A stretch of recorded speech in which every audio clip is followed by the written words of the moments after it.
मुहर्रम के हवाले से मुस्कुल शिया रोड से मौजूद शिया उलमा कौंसिल जो नायब सदर मौजूद डॉक्टर साराम शेख ज़िला कंदकोट में जेके जलूस निकरन पिया उनको साईं को पुछा कंदासीं त केतिरा जलूस निकरन पिया।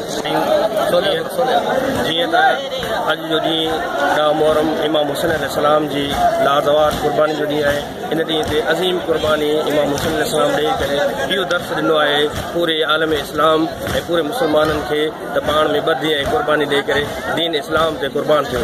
अल्हम्दुलिल्लाह असांजे डिस्ट्रिक्ट में 10 खां 15 जलूस रवां दवा आहिनि पंहिंजी मंज़िलनि ते ऐं पूरे डिस्ट्रिक्ट में असां कश्मीर बडाणी बख्शापुर राब्तो कयो आहे पंहिंजे दोस्तनि सां।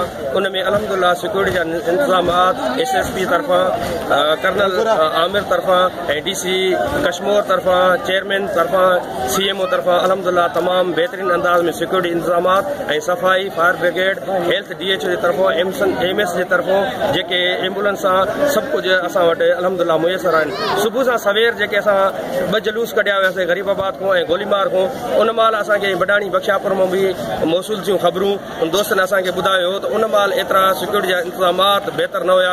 जॾहिं असां दोस्तनि सां SSP साहब सां कर्नल साहब सां DHO हेल्थ सां राब्तो कयोसीं उन खां बाद में अल्हम्दुलिल्लाह पूरे डिस्ट्रिक्ट में पूरे मातमी जलूसनि में बहरहाली में शहर में एम्बुलेंस फायर ब्रिगेड सफ़ाई जो अमलो जेके भी आहिनि सिक्योरिटी इंतज़ामात पुलिस रेंजर्स फौज हाई अलर्ट बीठी आहे ऐं अल्हम्दुलिल्लाह इंशाअल्लाह असां इहो ई तवक्का कयूं था शाम ताईं इहो असां सां साथ निभाईंदा जीअं इमाम हुसैन अलैहिस्सलाम जी आज़ादारी सुठे अंदाज़ में पूरे डिस्ट्रिक्ट में थी रहे।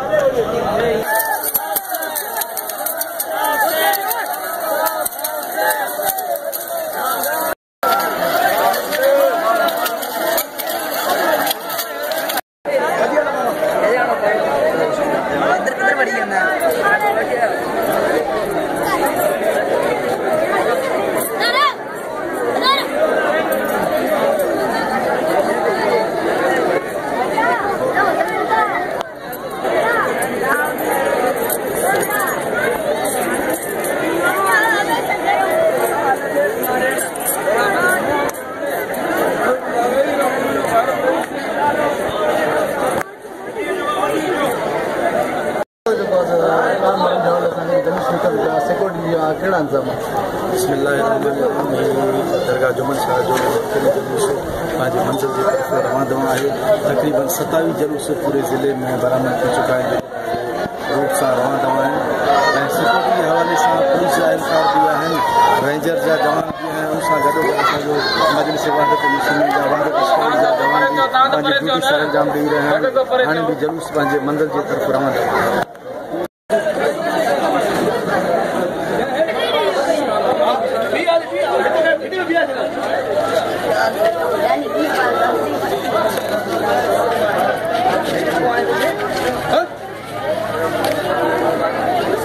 सबिल बाबा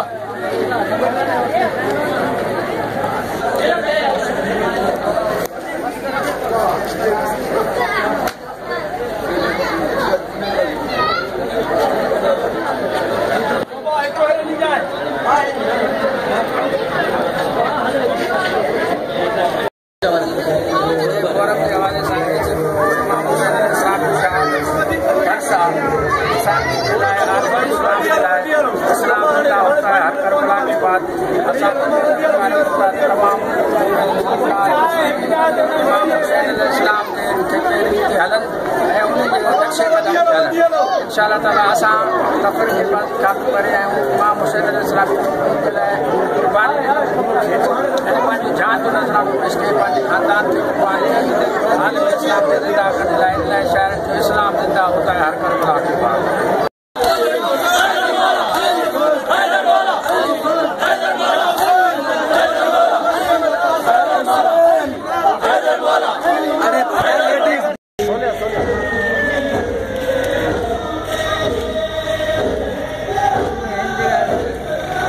करे तो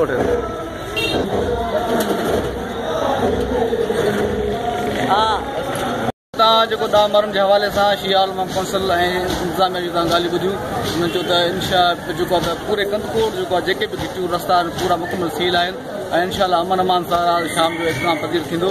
नज़ीर मीरानी सोच TV कंदकोट।